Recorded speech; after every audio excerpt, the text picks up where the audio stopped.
Welcome back to the Lost Info podcast. As always, it's keeping you awake, Jake. The other Jake is busy. He's doing a couple things. This will be our last episode in the old studio. We were getting everything moved over. We were getting all the cameras, the equipment, the computers, everything moved over. So it's kind of a big task. But we're going to finish up this one, which is Case File Alien Races Part 4. The 4 parts are basically just around the introductions to the Alien Races book, the KGB book that we've been talking about. So that's what we're going to wrap this one up on. This case file will be Alien Races Series Part 4.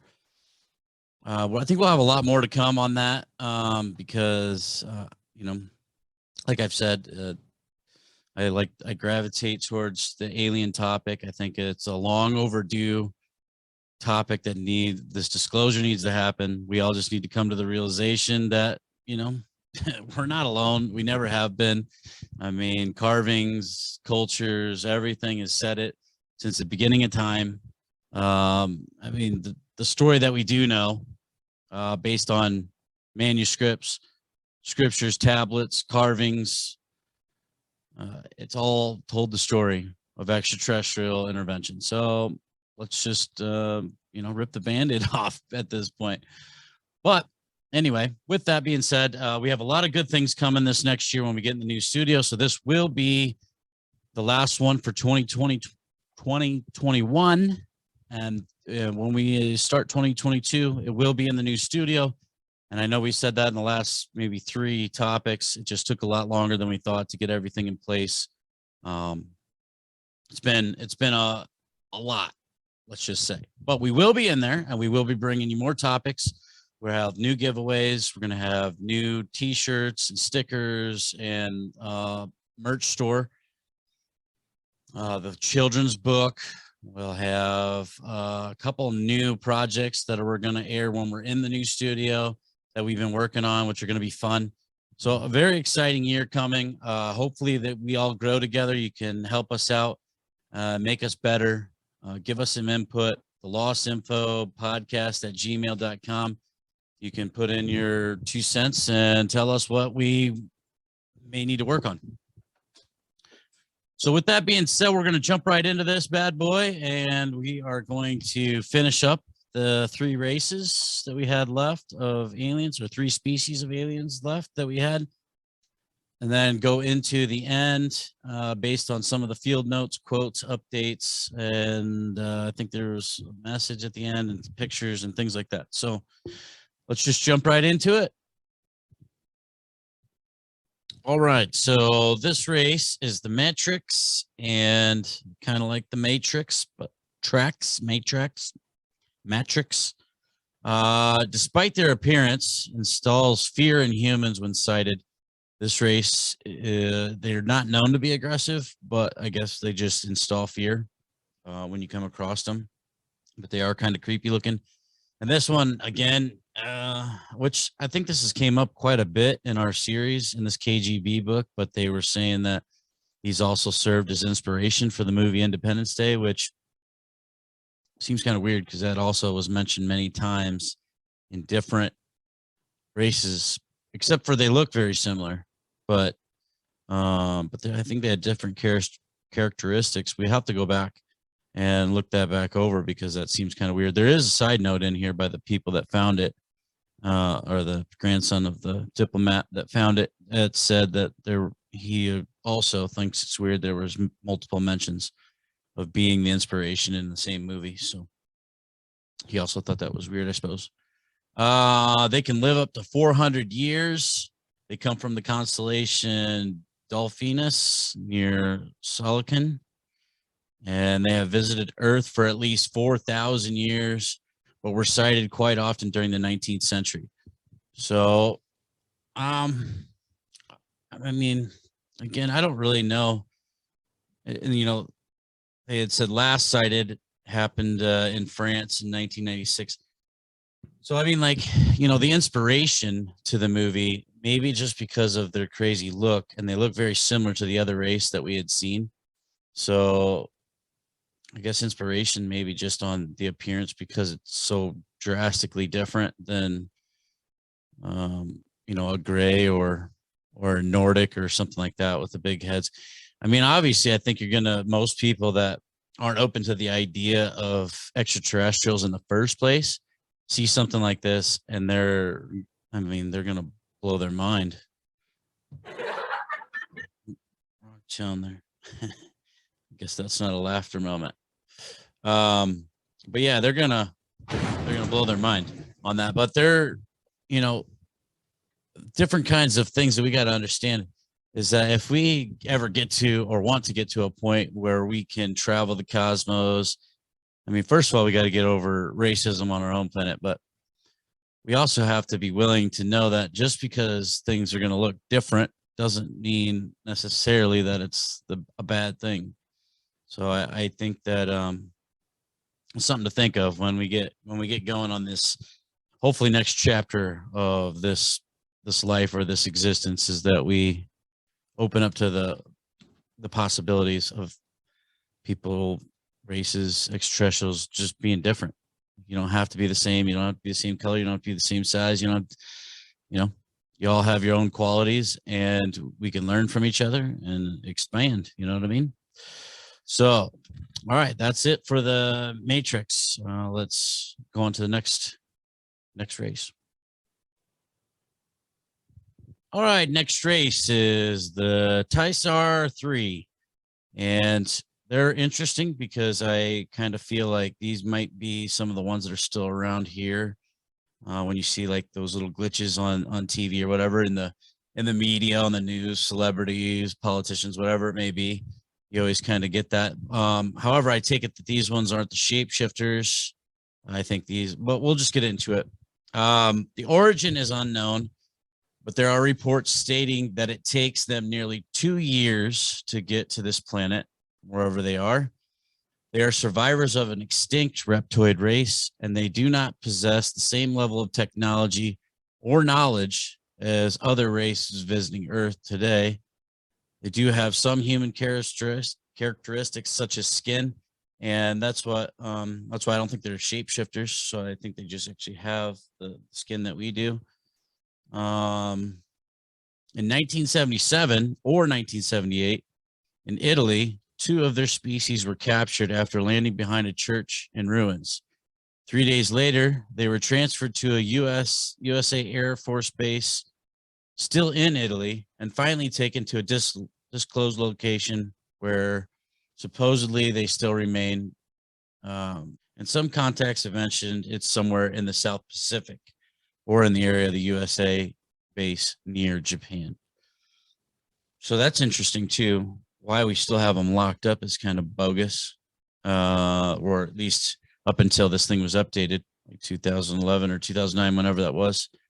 The USSR, the APIS 3, was able to get a hold of one video recording of this species, last sighting January 3rd, 2001 in Victoria, Canada, or near Victoria, Canada. So maybe they aren't still here. I don't know. I was going to say maybe these are ones, I guess the shapeshifters are the ones that are in control of all of our stuff. So I guess those wouldn't be the ones that are in the media and politics and all that other good stuff. So, all right. Pretty simple. Next race. All right. Next race. Apologize about the picture. Don't have the other computer to fix it.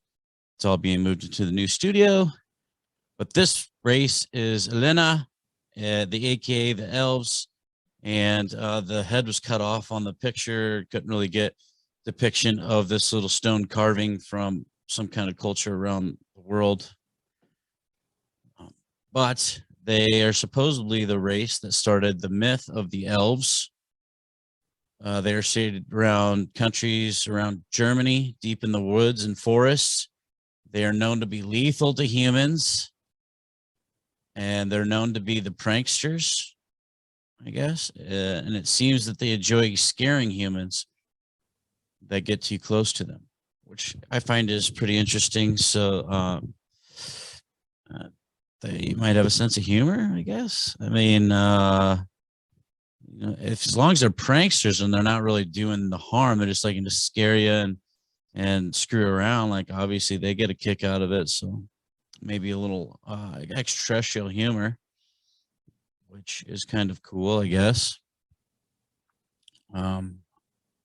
It's kind of funny though. A lot of these ones, like when you see like the fairies, stories of fairies, or stories of vampires, or stories of elves, I guess they all come from these extraterrestrial races. So then, I mean, it makes you think like Bigfoot and all these other cryptids is got to be maybe all extraterrestrial at this point when you start putting it in the categories of all these are different branches of, or started the myths of. I mean, it kind of makes sense, I guess, if you have legends and myths, they have to come from somewhere, and it would make more sense that we just didn't have a ton of crazy creatures that have always lived here, rather have came here and then either had stayed or come back often, and then you get the random sightings, and in between it's still a mystery, still a legend, still a myth. So I mean, that part kind of makes a little bit more sense if you look at it that way. I'd like to think that like Bigfoot was just roaming around all the time, but I mean, since he's so hard to find and elusive, it would make me think that they do, or they can leave and come back. And that's why you get a lot of sightings. You just never get any solid evidence or film or captured.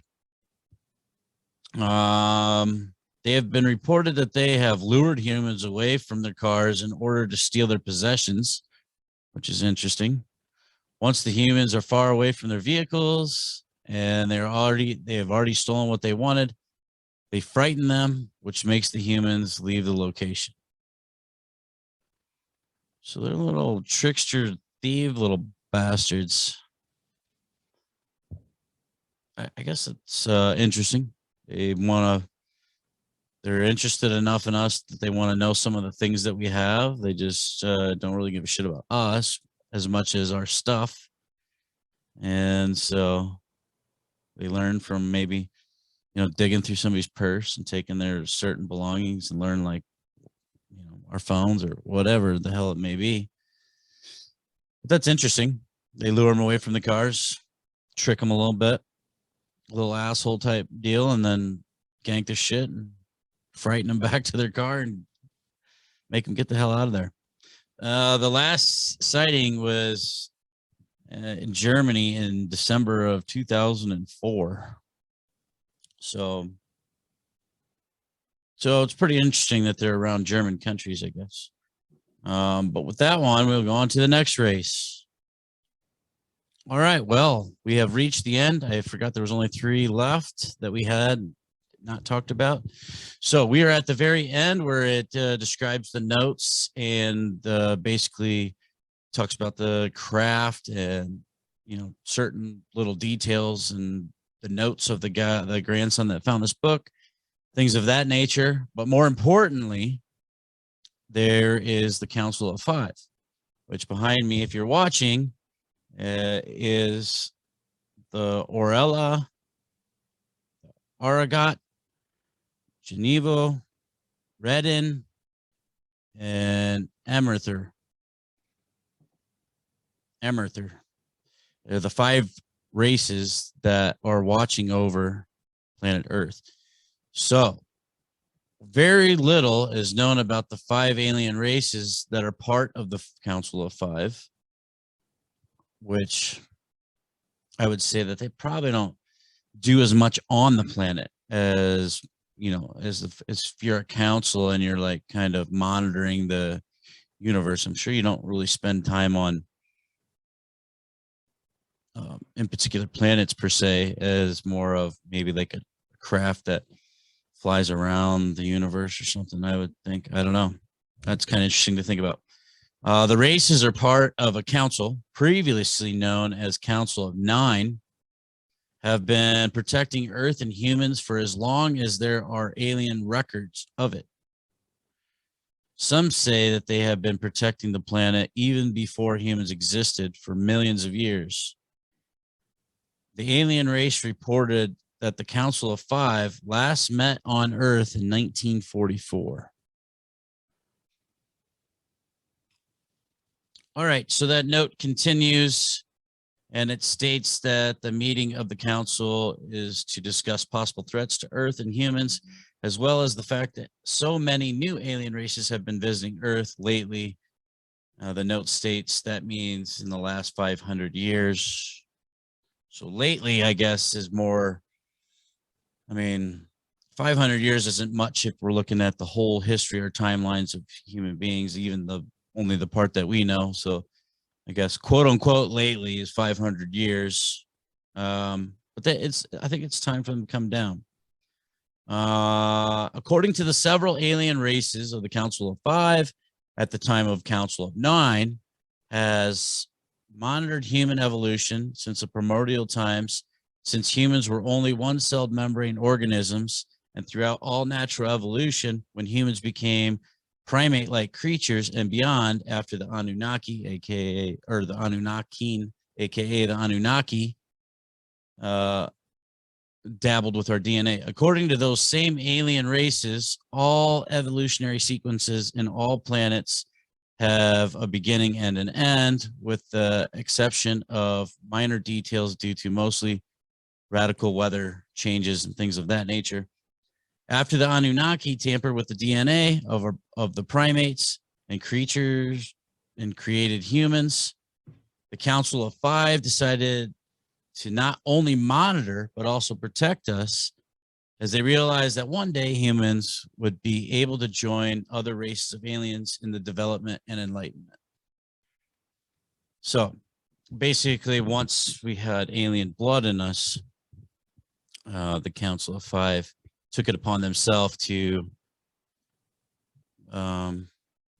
give us a little bit more meaning in the cosmos, apparently, which is interesting. The pictures behind are the ones, the Radons look kind of like Nordics, the kind of blonde, whatever. It's a fuzzy picture behind me, but all the rest kind of look like variations of gray, of certain gray. So I think that'd be the hardest part, is just knowing, when you come across, I guess you'd have to trust your gut instinct, even though they can probably manipulate that too. But, which ones are good or bad. But I'm guessing if they mean you harm, like you're going to know pretty fast. And at that point, it's not like you get away anyway. So it is generally agreed that the Emether is the most important race, not only to the council, but also amongst all known races. They are related to the Solaspici, but much older and advanced in all levels. They were one of the founders of the races of the council. They met with USA President D. Eisenhower in 3 different occasions. They also met with 2 high-ranking USSR leaders in 3 different occasions. And they tried, but they do not force anything upon humans, apparently, to meet with the USA President Richard Nixon.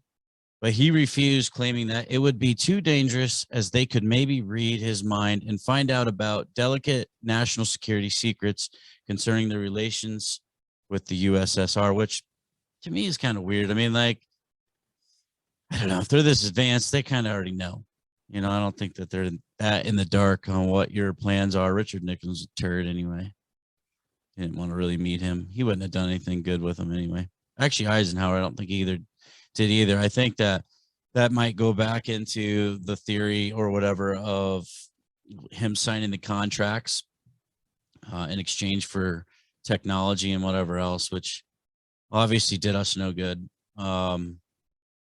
Technology helped us out a lot. We took a big advancement in technology through those times, but at what cost? I don't think we really, benefited, to be honest. Most of that technology was weaponized and then used against us, pretty much. All of the fiber optics and circuit boards and everything was great for our little technology uses, our cell phones and computers and whatever else. But for them, it just made it easier for them to track all of us, control everything. So I don't think it benefited us at all. those contracts.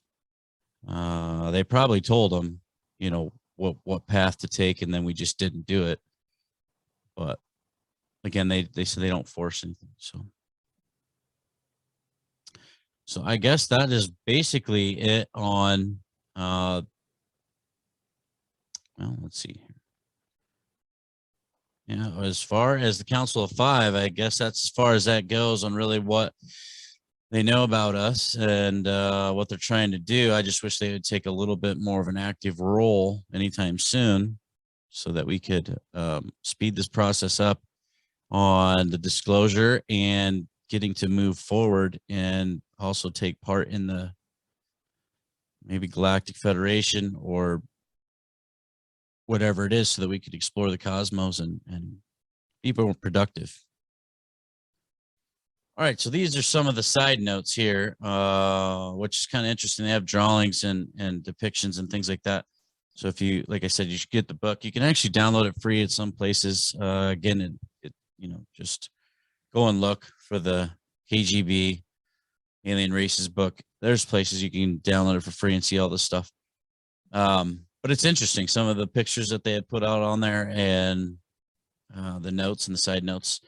Here's some side notes here. In 2003, the China National Space Administration, CNSA, received the reply from the Pioneer plaques sent in 1972 and 1973 aboard the Pioneer 10 and 11. Despite many requests and offers from the USA, the EU, Australia, and Russia for China to share the information on the reply, the Chinese have not done that yet. You know, up until 2000, whatever the last time this was updated, and maybe still not since, you know. Also in 1985, 3 alien races delivered documents and videos to the UN Secretary General Javier Perez del Celler, showing the evidence of several planets within Earth's solar system that have had a daily average temperature of 32 degrees Celsius, 89.6 Fahrenheit, and oceans. That's also interesting. You know, and I think at the point of when we decided to do these cover-ups and whatever else, I mean, globally, I think that all this stuff, they didn't, and I don't think they really gave a shit. Like, even when they came down to like give information or whatever else or help us progress, it was like, nah, we're going to do it our own way. And, you know, basically, fuck you. We're going to hide all this information. And we've went too far in the cover up, and we're just going to continue it, because then we can kind of slow release the technology and things that you're showing us to the public, and we can use all that for our power and control in the meanwhile. It's really what it seems like to me. Also, a little side note here, the Maitri have been involved in several tragedies throughout human history. Some of the worst plagues were inflicted by them with the knowledge and agreement of the reptilians, who want the human population to never get over 8 billion. Well, we're in trouble there. We're on that fence line. Yeah, well, that would probably explain COVID and everything else. So it was released by the shape-shifting reptilians that take place in our political staff and all the high-ranking areas of our government and whatnot. So that would make more sense. The reptilians have abducted female humans for thousands of years. Most of their hybrid offspring are sent away to other planets that they have colonized. Some stay on Earth, where they become powerful members, infiltrating our society. Well, you know, I think we've been told that many times. I think there's many things that you lead to that same conclusion. So I want to say that really just isn't, you know, even a conspiracy anymore. I think that that's pretty much a given. If you believe in the reptilian whole thing, then, I mean, you'd absolutely know that that's true. If you don't really believe in the reptilian thing and you think that's just too crazy to believe, well, I mean, then you just have to think that the elites have infiltrated our society all through the world. But I think that'd be a bigger task for just a simple human to do. So they'd have to be a little bit more powerful and more advanced to kind of unfold the plan that they have so far. Mars and the moon have been overmined and explored for the past 33,000 years. The races that do it are going deeper and deeper inside the planet to reach the raw materials they want. Abandoned surface structures can be seen everywhere. Also to note in the notes is all human religions have been created by alien races that want to keep the humans divided and the truth about creation in secret, and they roam the corridors of these religious places. Just for example, the organization like the Masons, most members of the Masons are clueless about the true intentions of the few. So even in the organizations that they've either created or infiltrated, I mean, they just don't even know that they're being manipulated in the direction of whatever these more advanced races that can either read their mind or whatever, just know how to unfold everything in the direction that they want. Since the formation of the USSR, its leaders were extremely interested about all the information they could get on aliens. They knew the existence and the visits, and they wanted to gain their knowledge. Little knowing that the death of the Russia's Tsars Nicholas II had been planned by aliens, and their own circles of power had already been infiltrated. Several secret missions were deployed by Stalin to South and Central America after two generals found a book that belonged to Tsars Nicholas II's wife, and Rasputin, that had maps showing the location of alien bases. That map was later used in the school system, minus the base's location. Very interesting. And that would actually make more sense about maps too. I mean, just if you found something like that, that came from extraterrestrials. Here's another fun bit of information on a case file that we previously just had. The Philadelphia experiment of 1943 did happen. It was successful after the third attempt. Further attempts failed. Contrary to belief, the experiment resulted from Albert Einstein's discovery of the manuscript, along with one metallic object found in a cave system and brought to Spain by Columbus on the last voyage. It's very interesting. I wish I would have had that bit of information for the Philadelphia experiment case file, which we had just done here. I think that might have been 2 ago, but manuscript found by Columbus containing extremely technological advanced schematic drawings and information. It was used to develop the unified field theory by Einstein, where he described mathematically and physically the interrelating nature of the forces that comprise electromagnetics, radiation, and gravity. Einstein had Illuminati connections, which would, that's almost, that's on stepping on some lines there, because that would go as far to say is that Einstein was very smart, but not to the level of which everybody's giving him credit, meaning that he was smart enough to look at these manuscripts and then use the information, and not as he came up with it, but to basically decode what he was seeing in these manuscripts, which I'm sure a lot of other people wouldn't have been able to do. But, you know, in the mathematics and things of that nature, but that would mean that it wasn't his idea, and that it was more of, he just understood what he was seeing. If he had the connections to the Illuminati, that's pretty interesting there. That's a bit mind blowing. I went ahead and put up the book cover so that you can see that if you're still interested in looking that up and finding it. the introductions to the alien races book. Again, free PDF somewhere online, but this is what it looks like, just so you know. In 1933, near Vegeti, Italy, an alien ship belonging to the race, the Kalina, crashed, killing all the occupants. Inside, many ancient Italian artifacts were found, and alien ones as well. Benito Mussolini created a secret group to look at that incident and any other future ones related to alien races. The group existed and it still exists, and it's called the GIO-1. All the artifacts found on the wreck were put into a museum and passed as if they were found on archaeological excavation. In 1950, another ship crashed into the same exact location. Interesting. So, I mean, you get a lot of all these major names in history, and it would make more sense why they become major names in history, because they actually knew a lot of the real truth, the lost info. Together, they created top secret task force called Silk.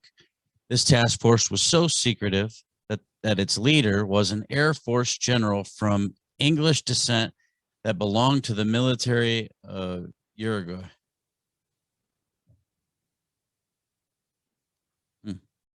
Side by side with this general worked 2 USA and 2 English Secret Service agents. They were not allowed to write anything they investigated. All events and investigations progress were only reported face to face to both Churchill and or Eisenhower. I mean, they were locking that shit down. Again, Eisenhower is one that signed the contracts, everything else. Like, it makes sense that they just basically put a lid on it right on the beginning. How the cover-ups lasted this long is a whole nother story. These organizations must have just took on a whole role in themselves, because I don't think they answer to presidents or governments anymore. But that's just my opinion on that. Here's some more here. From 700 AD to the 19th century AD, over 50 battles between alien races were fought on Earth's skies and witnessed by thousands of people. Many artists painted and carved these events, but the Catholic Church searched, found, and destroyed most of them. In the 20th century, only less than 10 are available. Wow. Yeah. That's pretty crazy. That would be something if you had watched in the time frame back then, but you're watching a battle of extraterrestrials in the sky. I mean, yeah, you'd have to paint that or carve that, because that'd be insane at a time when you didn't even know what an airplane was or whatever else. Like, you got these crafts going, like, shooting shit at each other. That'd be disturbing in those times. But it's very interesting nonetheless. I like it. I mean, you do get a lot of like these paintings with UFOs in the background, and I have seen one that kind of I recall in my mind about, it looks like a battle happening in the sky, but I think it's understandable that they tried to destroy them all, but I'm pretty surprised that any of them lasted, to be honest. Yeah, there's the drawing that I was talking about. As long as there are stars, there will be war.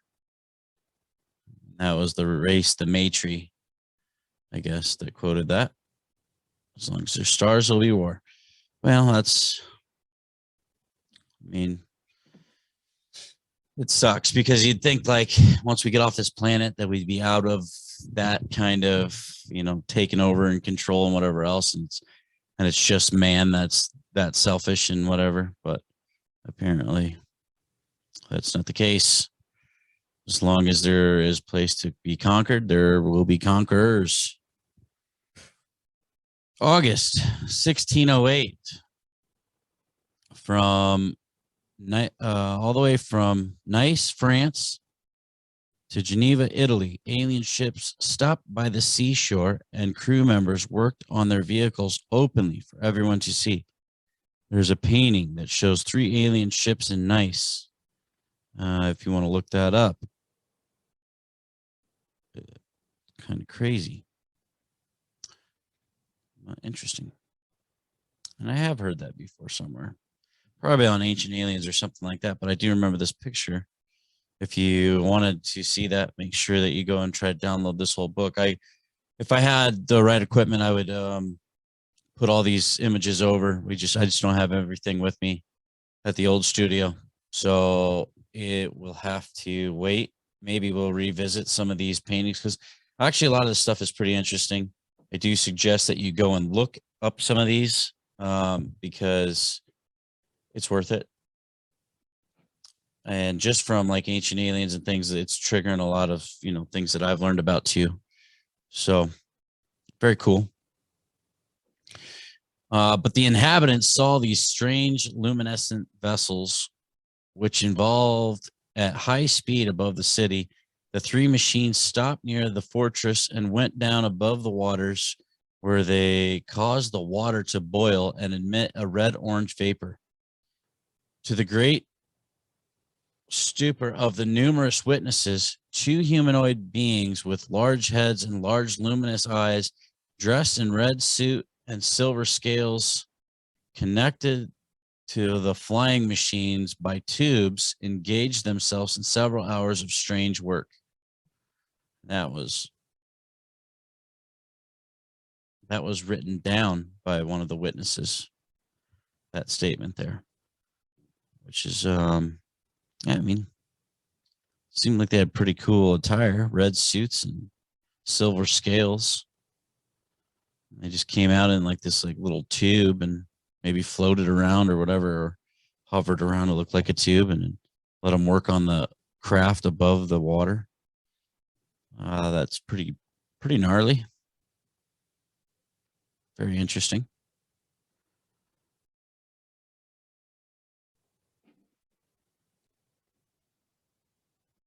Here in the report of that event, this original report from the alien event of August 1608 in Nice in Geneva. During your investigation in our territories or aboard, you will often find misleading or falsified information concerning sightings and or alien contact. This misleading and or falsified information will concern mainly dates, places, witnesses, times, weather conditions, and the time of the event. The pattern of deception is common and has been practiced for centuries, either by religious organizations, secret sects, or privately owned media infiltrated human governments. Again, then you're talking about like cover-ups, just because even back in that time, 1608, that they were trying to do cover-ups then. Like, that's also, I guess you don't want to panic people, but if you just told people the truth from the beginning and they just fucking deal with it, like either realize there's other creatures and then we try to befriend them and learn from them, or which I positive they did in the past, when people say the brothers from the skies or the brother from the stars or whatever else, or star people or sky people. They were all talking about, being visited and given information. And then we kind of speed up the time and fast forward the time into, when you're getting religions and organizations and secret sects and media and everything else, then you're now like, well, I don't want anybody to know any of that because I don't want them to give information or pass information. I want it to be controlled by me and only me. And then you get a lot of these cover-ups and all this weird bullshit. So, and then there's pictures here. So further down in the notes, there's some pictures of coins, and there's one from 1680, 1656, 1648, and then the fourth one is 193 BC. But in the images 1, 2, and 3 of coins, the 1680, 1656, 1648 depict 3 ships from 2 alien races.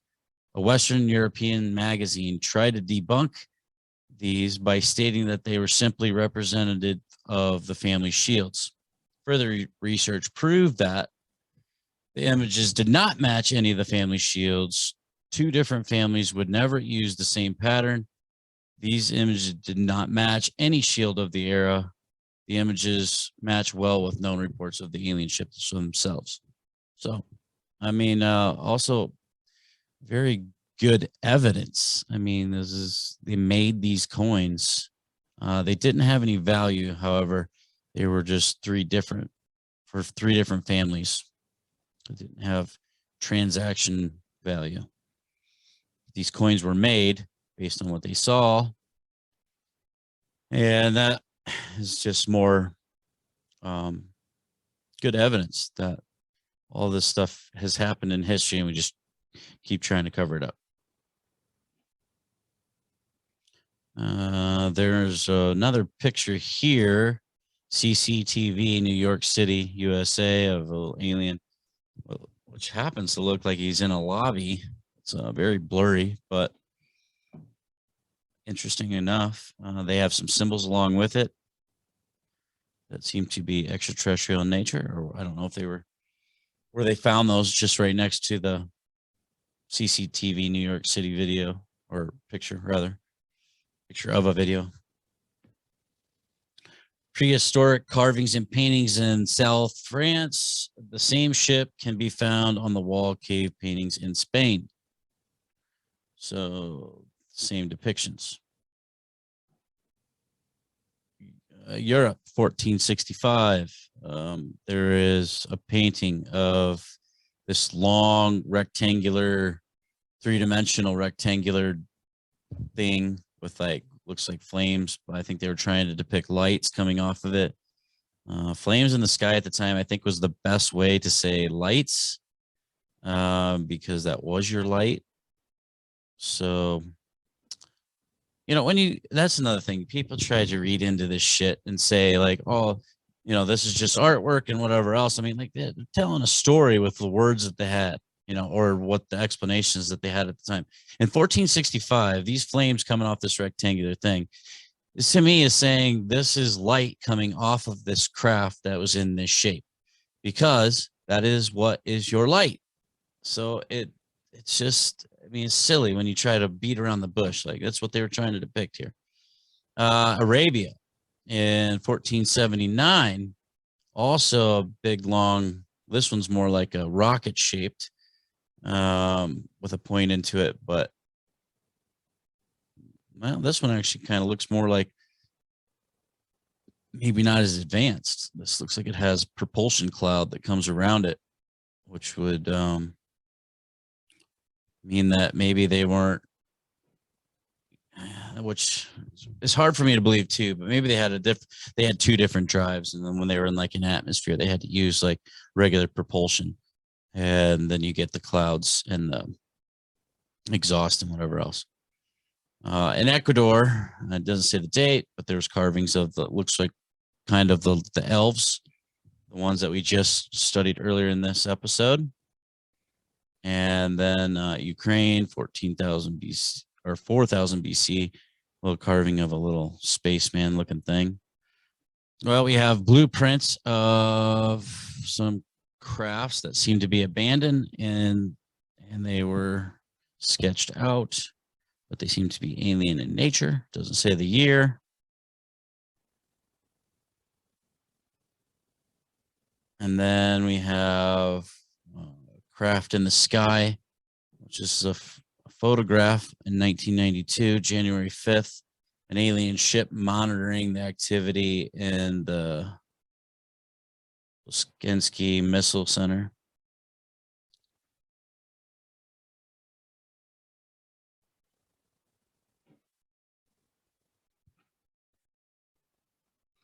A little further down, they have some very interesting sketches of craft, and maybe if you understood some of the stuff, how they work, and I mean, even some certain parts that are kind of highlighted or from this craft, which It's very interesting because I think that a lot of this could be recreated.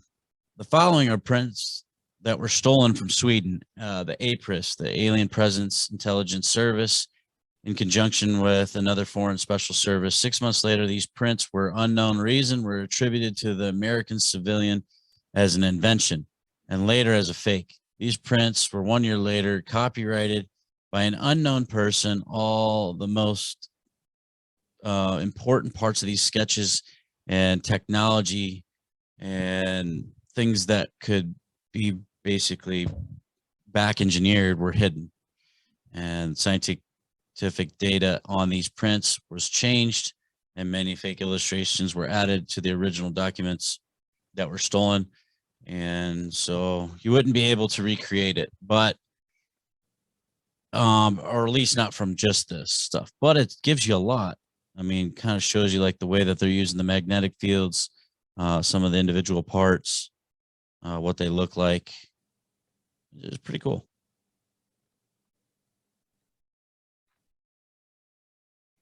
And there's a lot of different crafts too. So a lot of different styles with, I mean, they put numbers by it, but I think it's just like points of interest, I guess I would say. Like, you know, this is, I mean, they're not blueprinted per se, but they're very detailed and kind of like showing you just the points of interest, and they're numbered. And I'm guessing that the parts of the documents that were hidden or faked or lost or whatever were these numbers relate to, and then they go into like a little more detail on those parts. That would make sense. But yeah, it's very cool. And there's some photos in here too. And there's one from Bulgaria in 1971. This was a photo of the ship before it crashed.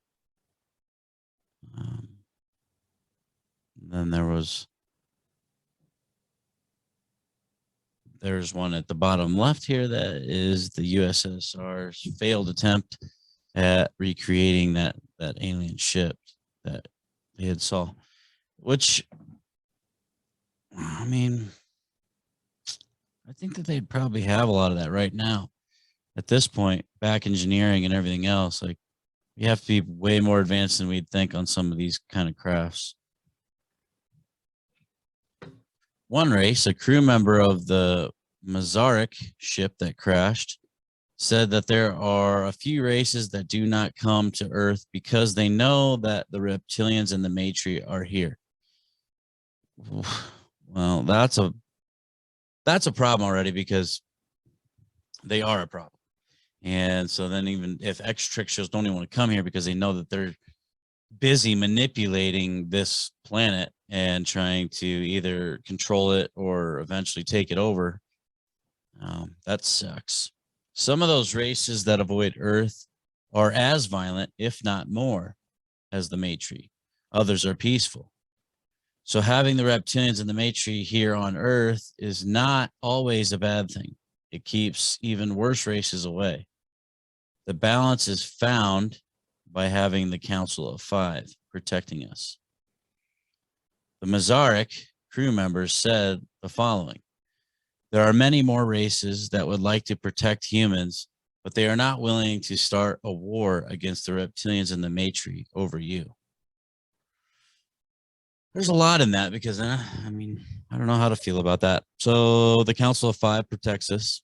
They let the balance be that the reptilians and the Matri get to stay here and manipulate Earth in order for other more violent races not to take over Earth. And then the peaceful ones don't want to come because of the reptilians and the Matri still trying to run out their plan of control and deception. And then, you know, they don't want to come here because they don't want to start a war, or else they would try to help us. But they're also, we almost need the reptilians to be here so that no other violent race comes over and does worse. And it's, yeah. All right. In the area known as the Bermuda Triangle, there have been 2 permanent underwater bases for thousands of years. The first one was established by the Matrix, the one that looked like, or based on the Independence movie, around 3,000 years ago, while the second one has been there for over 6,000 years. Race unknown. Several other races have had bases there or near, but have abandoned them. It must be because like the energy line in the vortex must be a little hot spot for them to either do space travel or for their technology or whatever the case may be. They must, or their technology creates some of our interference with planes that crash and ships that disappear and whatever else. We still have very limited knowledge of the activities occurring in the Bermuda Triangle. From alien reports, we do know this. Abductions do occur in the area. Experimentations with humans do occur in those bases. There is a multi-dimensional space portal that goes to and from the triangle, not exactly inside the area known as the triangle, quote unquote. There is a race that is planning on creating a new base in the triangle in the year 2021. Rumors say it's the Jaconic Tick. We'll have to go back and find out what race that was. I forgot. It is not most important underwater region on the Earth to these alien races. All right, that's weird. These are some of the ships that were taken with the sole purpose, confirmed by third-party alien races, of abducting humans. Pickering, 1,890 people. Wasp, 1814, 140. Grumpus, 1843, 48. Atlanta, 1880, 290. And Rafuku Maru, 1924, unknown amount of people. And Stavanger, 1931, 43 people. So they've been snagging some peeps. I find the Bermuda Triangle very interesting. I think everybody does. We'll have to probably do a topic on that here soon. Let's see. So the crash of the Gillespie Ray ship in Roswell, in USA, in July 7th of 1947, has been one of the most secretive Aspis USA cases.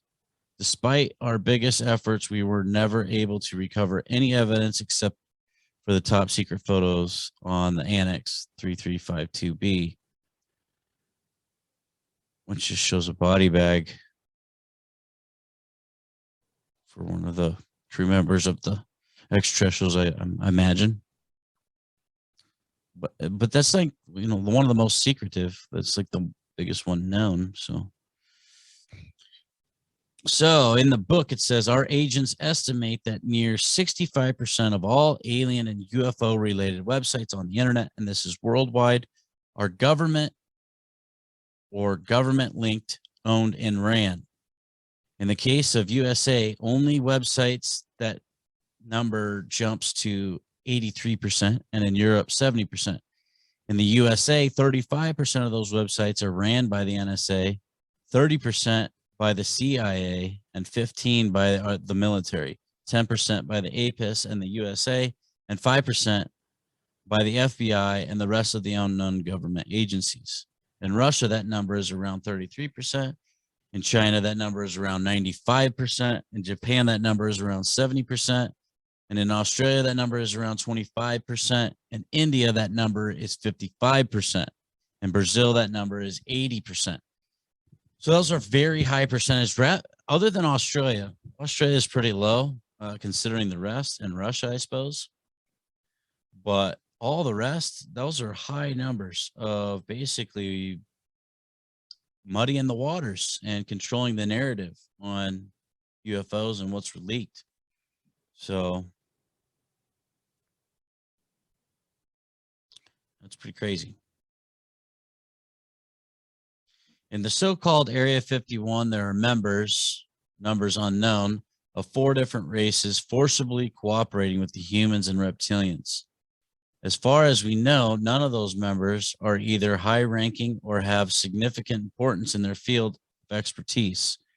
The Maitri and the humans conduct security services and support to the base 24/7.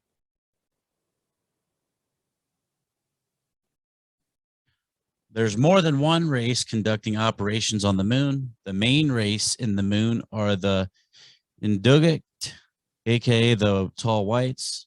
The Mythilani also had at least one base surface on what we call the dark side of Earth's satellite. Many of the induced human abductees are there. They end up being slaves for mining underground, or as they call Johns and Marys, but their official name is Students M. The Students M are abductees that reveal a higher level of intelligence and are willing to participate or become in their agenda and plans. It is estimated that 4 in each 10 abductees become Student M's. The rest, 60%, become slaves. Some of those slaves go on to work on other planets. The Student M, after training and whatever else, return to Earth to assume leadership roles in human society. Now, most alien bases on the moon are built inside. It kind of shows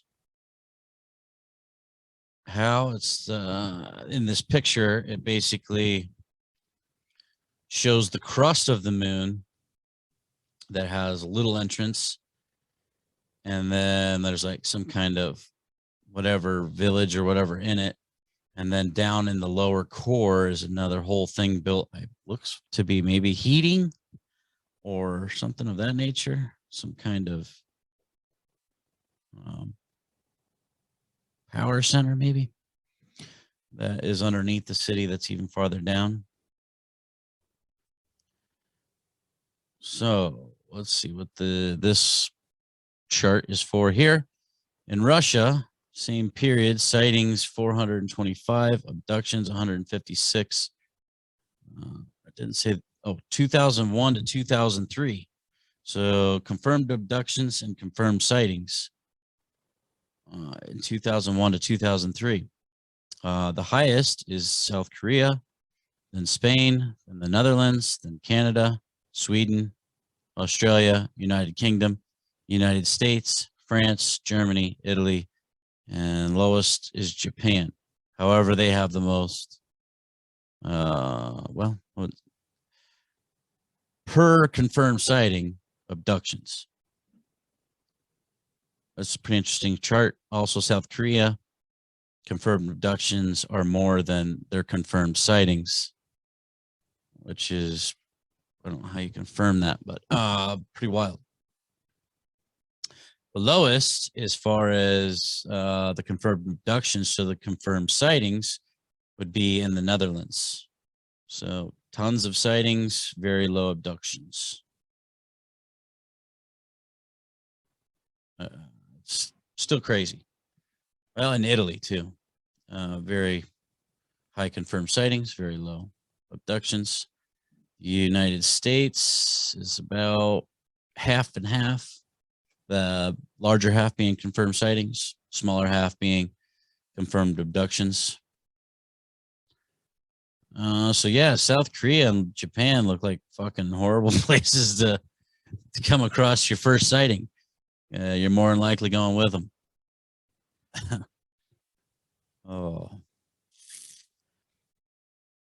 There's tons of alien implant photos they have gathered over time. So we have a cave carving, the day, which is titled "The Day the Humans Killed Reptilians," in 856 BC in the region somewhere in Russia. There was a confrontation between humans and reptilians. Reports state that the colony of reptilians were building an underground base in the area. The humans that lived in the area wrote, "Thunder by day, lightning at night. The earth shakes like the days of old again. The snakes are everywhere, flying low, causing all creatures to die. The fish are gone and the rivers dry. We must fight or we will die. A member of Tengrai, when asked by a human leader in the 20th century if humans would ever have a fighting chance at defeating the reptilians, said, "Your ancestors from ancient Slavia, using not much more than stones and sticks, defeated them once already. Since then, you have learned much and done much, but you have lost your courage." So at one time, we beat them. Beat their bitch asses back into the caves. Well, we need to get back our courage and do it again, because now it's not taking place in caves and shit. It's taking part in our political arenas and our governments and countries. Fucking reptilians. The Tengrai did say that there's a rumor that the humans did not act alone against the reptilians, that they had an alien race helping them behind the curtains. However, they also said that in the moment of battle, supposedly there were only humans fighting, not aliens. Either way, it shows humans can do and that nothing is lost. So yeah, for that moment, they had made this cave drawing that depicted the great day that their culture, the one thing though, the story goes that 200 years later, that the culture simply vanished. Oh, well, that's never a good way to end that. But so anyway, we beat them. And so then they carved this. And then 200 years later, they were all gone. Meaning that, I guess, and the reptilians came back and said, "Fuck you. We're taking you all and making you go mine some shit on another planet since you whipped our ass with some sticks and stones. We broke some fucking bones." The day of shame in Tunguska explosion. The Tunguska incident was a powerful explosion that occurred in a desolate area near the Tunguska River in Russia on June 30th, 1908.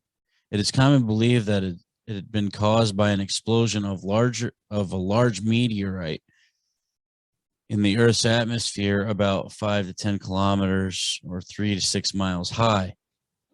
The blast flattened an estimated 60 million trees over 2,150 square kilometers. But the Tunguska explosion did not have a cosmic birth and death. Here's the version of events that led to the explosion as told by the members of the Tengri.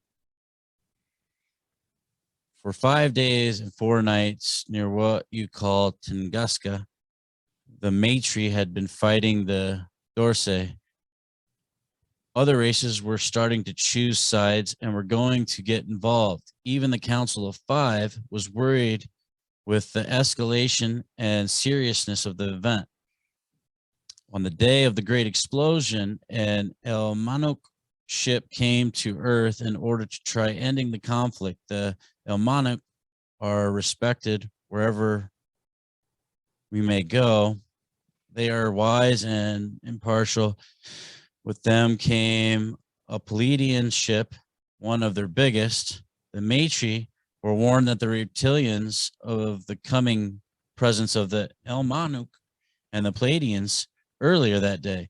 The Matri had just shot down the last of the Dulce ships. When the Pleiadians entered Earth's atmosphere, they were attacked by 3 Matri ships and destroyed. One El Manuk ship was also destroyed in space that day, and that it was what happened in Tunguska. Well, it was basically, that was just a battle. And also, according to the Tengri, the Pleiadian ship that was destroyed that day near Tunguska was not supposed to come to Earth that day. They were going to a different destination carrying the things they do, their holy rocks and other materials, and the Elmonic asked them to help them in solving a conflict, and they paid the price with ending of their lives. Well, in 2003, crystals with strange symbols, inscriptions, and holes were found in the Tunguska region. Further lab analysis showed that their consumption is made of certain earth minerals as well as some elements that are not found on Earth. Very interesting. So this has a lot of some of the stuff that happened through history. It kind of explains it all. The Choque, as aliens call them, are not an alien race as commonly accepted for many years by different apis. Aliens do not know how they evolved or where they came from. The only things we're known about them are they exist in all continents, they live underground, and are mostly nocturnal. They have a structured society, leaders, and social classes. They have a culture, a cultural identity, and supposedly they can live up to 250 years. None was ever captured alive. Now, this is the little creature thing that seems to be found by Dr. Stephen Greer, which he was going to put out there. But now, it says that these aren't extraterrestrial, which very interesting as well, because I think that was what they came to the conclusion in diagnosing the bones and whatever else and whatever when he came out and tried to air the little creature, or the little creature skeleton rather. But yeah, they apparently don't come from outer space. So that would fit that narrative. That was back then. I don't even know. Whenever they updated this or whatever else was way before Dr. Stephen Greer came out and had the lab test that little skeleton. So same looking thing though.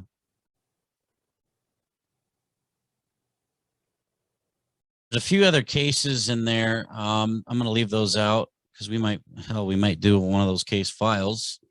So we'll move on. But a list of American politicians with connections to the reptilians, and these are quote unquote confirmed.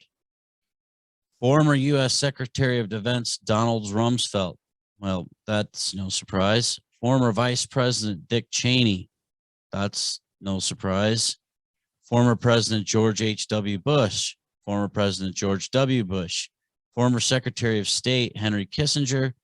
And former President Bill Clinton. I mean, I don't know. It seems pretty convenient, but this is the connections to the reptilians. It just makes sense. I mean, in this more current time, all those people suck ass. So, I mean, even if they weren't in connection with the reptilians, I mean, the reptilians would love them because they're pieces of shit. So, I mean, I don't know.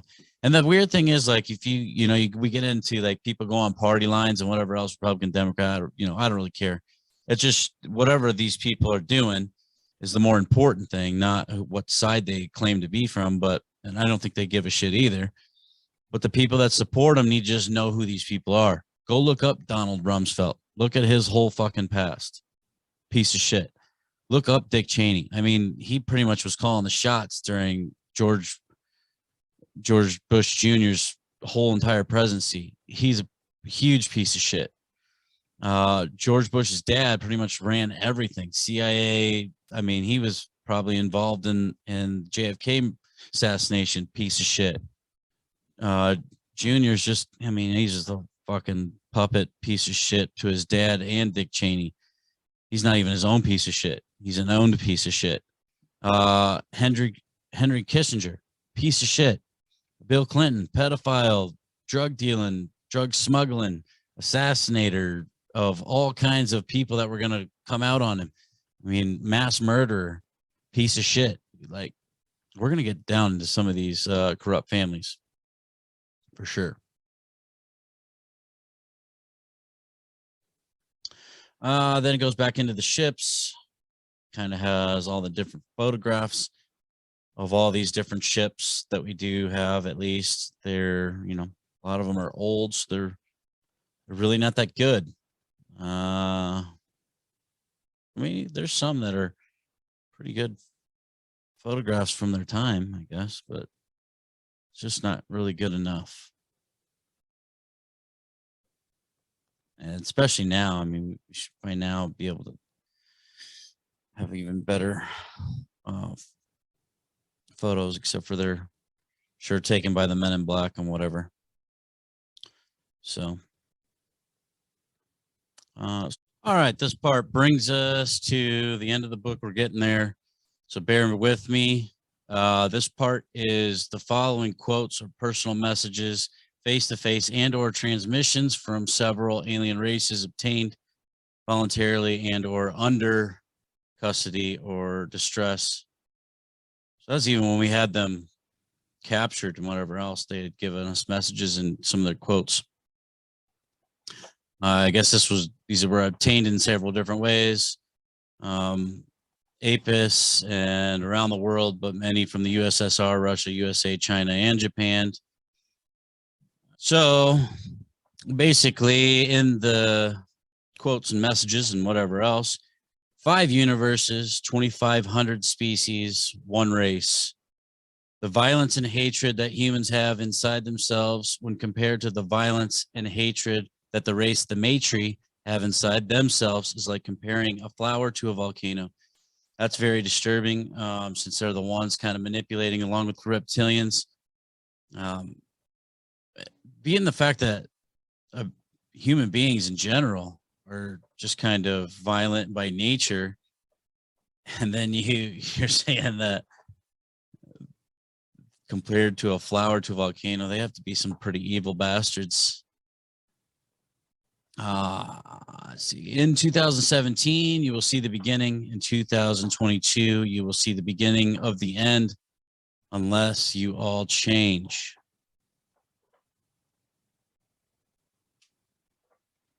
We have given you so much, and you have given yourselves so little. Space and time are nothing. We are nothing. She is everything. They refer to the one being she a lot of times, that we all come from the one, and that is her and she, and so forth. So there are 834 known species at the same level that humans were 3,000 years ago, and they are not very far away from you now. We have shown you to some of them, like they have shown some of the others to you, and now and then, and they are afraid of you and of what you may become. Basically stating that we're just very slow at evolving into a better species, or even a type 1 or anything. We're not even close.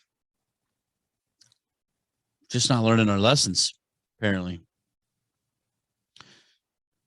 The signs are all around you and above you and inside of you, in the fields, in the skies, in the stars, and in the eyes of your children and your old ones. All right. All species we have found in 3 universes, you are the one with most suicidal thoughts. That's disturbing.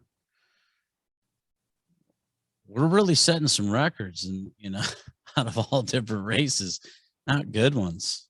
Out of 3 universes, you have the most suicidal thoughts. That's horrible. Your planet only has less than 1% of what many races that visit you want or need, but your planet is in the right place at the right time.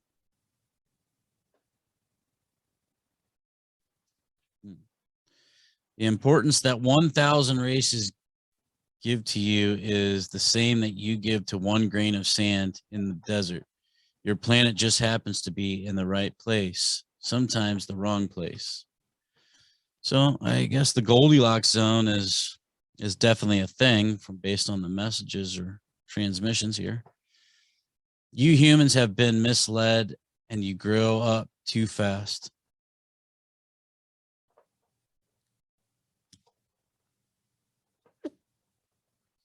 Just like you learn to love a stranger after you meet him, some of us have learned to love you. We will always protect you until the day you say no more. We cannot protect you every day. There are 5 known universes and 5 different dimensions to protect. Your world is full of lines. Follow them. The Council of 5 will become the Council of None, and then your planet will face the Council of Death. Also, a disturbing one. No other race ridicules other races and each other like yours do. Soon, 1 year will feel like 1 million to you. That might have been 2020. That's possible that was for the 2020 message there. And in Greece, you will find yours and our past. We, the Matri, will be the new she. Also a disturbing one. The Matri are pretty set in their ways of taking everything over. You believe in many things that you do not see, except for the only thing you do not see, but should believe in. And it has always been all around you. You just choose to forget it. I'm taking that basically is relating to religion. And that's what it sounds like to me. And that we don't see it, but we have our faith. We don't have solid proof of aliens, but all the symbol and carvings and everything from the past are all there. So we should probably understand that they're real, and it's only a matter of time at this point. There is much worse than the race Matri. We know it, and we have seen them, and we have seen what they can do, and they know about you humans. That's also disturbing, because if there's one worse than the Matri, and they're, volcanoes compared to us as flowers, as far as their violence and hatred, there's some pretty savage races out there, apparently. There are so many of ours in you. Gross. There are many of us that you adore in places that you adore, and in those places that you hate. We could stop your sun from rising tomorrow. 500 years and you're still lying to each other. Soon this dream of yours will end. You have lost 1,000 years in the past 50 years. That one I really relate to, because you think about and maybe that's why, they've been coming more frequently, but just even since Roswell, when it really broke loose, 1947, like we've gained a ton of technology, but lost a lot of ground as far as who we are and what we want to be, and humanity. So that one I kind of really resonate with. If you go to Mars, Mars will come to you. That is what they do. I would say that we probably shouldn't research Mars anymore, unless we want to bring them here. Your children that now live inside the moon do not miss you anymore. Well, it's kind of sad.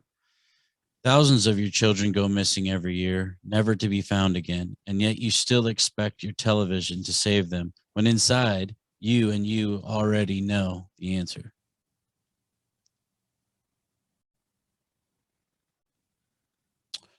Reptilians and Matri killed him with your help. Now, I'm thinking they might be referring to JFK. That one seems like that one fits for JFK himself. Innocent secret sects and malevolent secret sects, and you adore them both. She, quote unquote, she is not inside of you anymore. We have died for you, and still you fear us.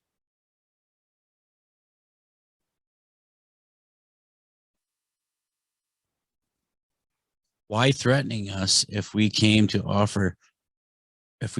you offering you long life? You kill each other every day in the name of saving each other, and you have been doing this since before we talked to you. That's true. That seems true. well, I mean, it's kind of weird before we talk to us that because you kind of unless there's certain species of extraterrestrial, because I was going to say extraterrestrials apparently made us, so how could we doing it before they talk to us? But a certain race, I suppose. An Anunnaki created you once; they will not create you again. We will destroy you and the Anunnaki, and the time is near. That one's also disturbing. 8 years in one day, 8 years in one day, 8 years in one day. I think that's how much we lose, maybe, of our past. Like our knowledge of the past, maybe. Cryptic. Almost all races went to war, but not with themselves. Your modern gods are confused, and your ancient gods are forgotten. Look at the stars, and you will see us every day looking at you. If you look too far, you will see something you do not want to. Those are some interesting quotes and messages. All right, on to the next part, the notes and updates. These are, didn't say where they came from. They're just all in quotations, written down somewhere, but notes and updates. The Kerrs showed up again, Washington, D.C. The Kerrs are not supposed to be here. What is going on? The Pleiadians in Bora Bora, Apis, Russia, and USA ignored them again. Why did the Maitri accept guilt for 2000? I don't know that they're very guilty of much. Doesn't seem like it, so that's kind of weird. But more planes are being ready for 2017. Bush will do what Bush is told, like the ones before him. 3 more economies destroyed. Why don't people see it? In August 2013, USA Alfalfa Market Road in Oregon. Interesting. I might have to look that up.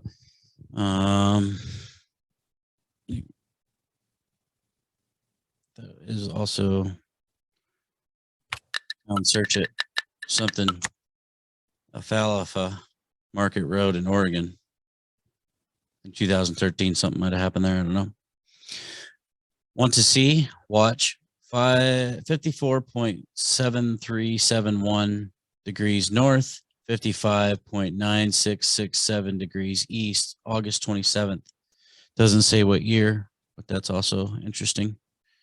JFK had DNA from the first race. Call Yakum 3.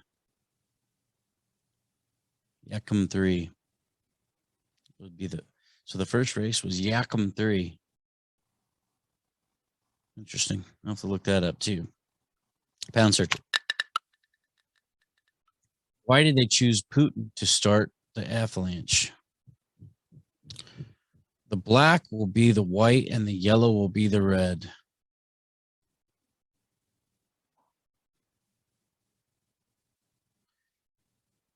These are all handwritten notes. And apparently there's hundreds of them. They just decided to put these ones in the book because they say that they thought they had more meaning than some of the rest.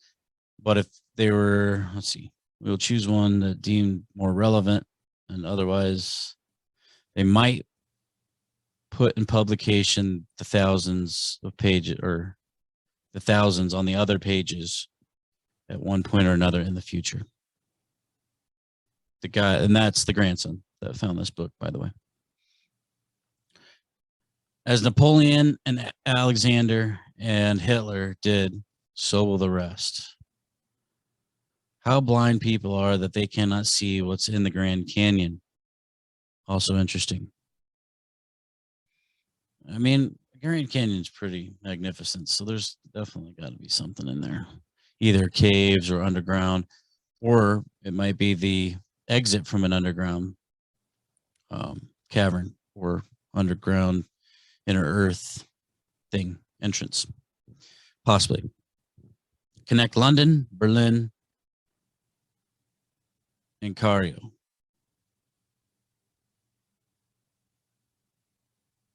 Or Cairo. Connect London, Berlin, and Cairo. 2 kilometers south from the Vatican, small pink house, always for rent, never rented. They keep it there. That's interesting. I'm gonna have to look that one up. 2 pound search that as well. Lost Info Podcast at gmail.com. So that we can, if you have anything you want to add to us or that you've looked some of these up and can inform us too as well. Why do Australian humans do not see September 23rd? Don't know what that means. The Pope and Castro met again last week with the Matri. That's also a very disturbing one. The Pope's meeting with the most violent race that's manipulating us, or one of the most violent races. The states are losing ground now. Funny, Putin using Medvedev in front of everybody. Ha ha ha. All right, so those are the notes, or yeah, the notes and updates. Some of them very disturbing. Then we get into the last thing, and it's basically titled She, which I think is going into the message. Basically, the message is pretty long and very cryptic in a way. You can pound search this book again, the introduction to the Alien Races book, the KGB book. It's free for download on PDF on somewhere on the internet. It's not hard to find. You can just look it up, say free KGB book, download, whatever. It'll come up. So pound search that. Look this up. But then the message in here says a lot, but it keeps referring to she, and it's very all over the place. Let's see. I'm going to go right to the end so that it can sum it up, basically. There's a lot of pictures of she, but it's long. Let's go to the last page of the message. There's like 6, 7 pages of this message, but some accept it, others don't. But the answer is always one. It has been this way from the beginning and will be this way, men and women from humankind until the end. It has been this way here, all in all 4 universes and dimensions. She has many names and many faces, as lives in many places. She is the creator, not the destroyer. In your planet, she was and is called Diana, or Goddess Diana. In other planets, she was called Alexei. She was also called on other planets Lixay, Dixay, and Tixay. To you, of the humankind, she will always be Goddess Diana. Search for her, learn of her, and from her. She is the truth, the light, the beginning, but never the end, the creator, and never the destroyer, the one all of us came from. And learn from your legendary Greek gods of old, as they all did exist, as you exist and we exist. And we are one, and she is the one. She is the one that you, religious men from the humankind, lost in your robes and memories, want to be and try to replicate. Men of humankind, learn from her, the creator. And there was a lot more in the beginning, kind of bounces a lot all over, but it is kind of interesting message. There is a lot of, especially in the Hindu religion and stuff, I think there's more depicted, well, I guess in Egypt too, more depicted women. But I think that, just mankind in general had, I think if it's about the manipulation and the control, we had to divert all the attention from the female, which kind of made more sense to me. I kind of always felt that way, is that the female is the giver of life in anything, Mother Nature, your mother, I mean, just in general, it's the giver of life. The man spreads it, spreads the seed, but the nurturer and the giver is always female. So that it makes sense to me. I've always kind of felt that way. But then if you look at a lot of the pictures and depictions in the past, I think he had to divert from females so that maybe we didn't learn our past so that we could stay under control. And then you have a lot of why females don't get the vote and didn't get any say and they were treated like slaves, far back. It would make a lot of sense as the closer you got to understanding the truth, you'd figure things out. So they'd keep you the farthest away from it. The list of popes whom the message has been transmitted to, the great message, whatever, Cornelius in the 3rd century, Callictus II in the 12th century, John in the 8th century, Pius in the 19th century, John Paul I in the 20th century. I mean, so they've been telling religions basically for a long time. And obviously they weren't going to ever give you that information because it would ruin the control and power. The list of Islamic leaders to whom the message has been transmitted to, there was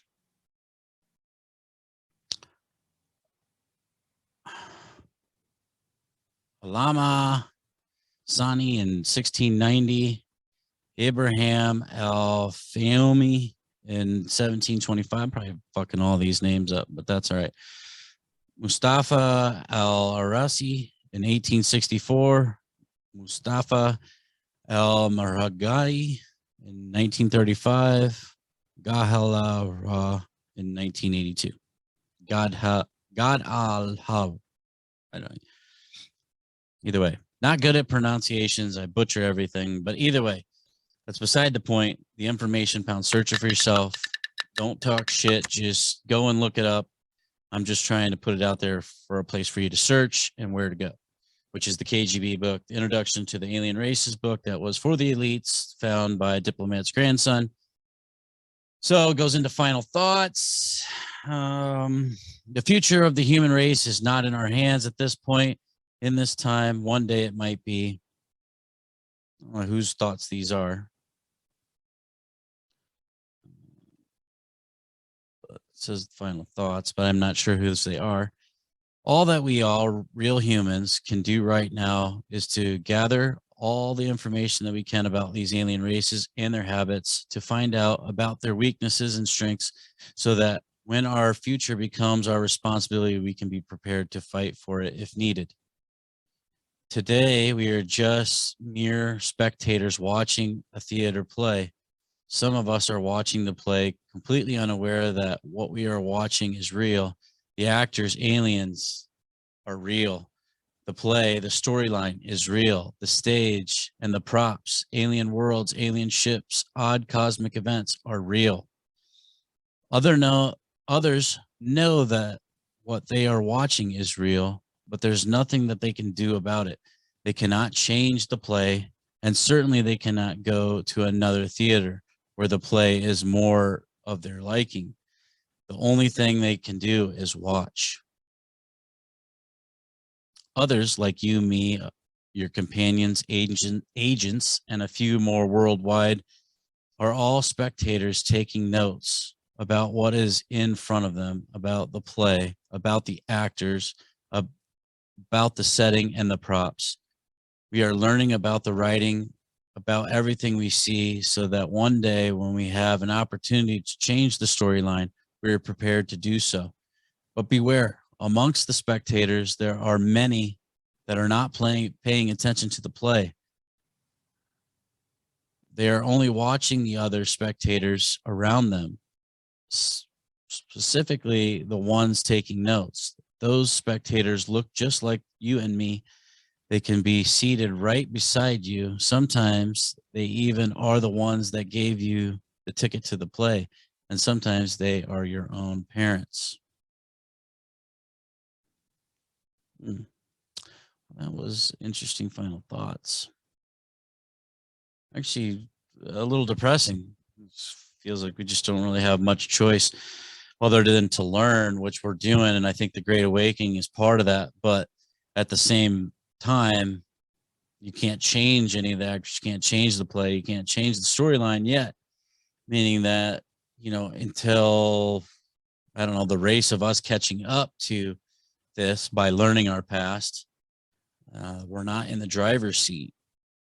So that's what I gather from those notes. But it seems a little depressing when you look at it like that. But I guess that's kind of history too. If you were to time travel and they say you can't really change anything, like you know, even if you went back, the paradox of you trying to change things would only make it be completed some other way. But yeah, I don't know. There's a lot to take in there too. A lot to unpack in all these last parts. You might have to go back over and check it out. The latest update to this book, well, now we find out, was in Brazil of 2013. It was on the stage of Pope Francis during his visit. And it's just two pictures. And there's a reptilian in the background. I'll have to pound search that. But the Brazilian visit from Pope Francis in 2013 shows a reptilian and then a huge cross in front of it. And then the stage where I'm going to have to look that up. But that's pretty disturbing as well. Meaning that they're getting closer to their plan. And that was in 2013. We're about to head into 2022. And it's a little nerve-wracking. But with that, I mean, this is a long case file, so we're going to wrap this one up. The next time that we see you, we will be in our new studio. Finally, can't wait. It's been a long time coming, a lot of work, a lot of effort. This will be being taken down as soon as I end this, to take all the cameras and the rest of the equipment and whatever else over to the new studio to be all put in for our next episode with you all. So I'm very excited about that. I can't wait. And other than that, we appreciate all of your help getting us this far. We know that it's been kind of off and on for this last year. It was a very hard year for everybody coming out of the pandemic and just timing things and getting things to work out.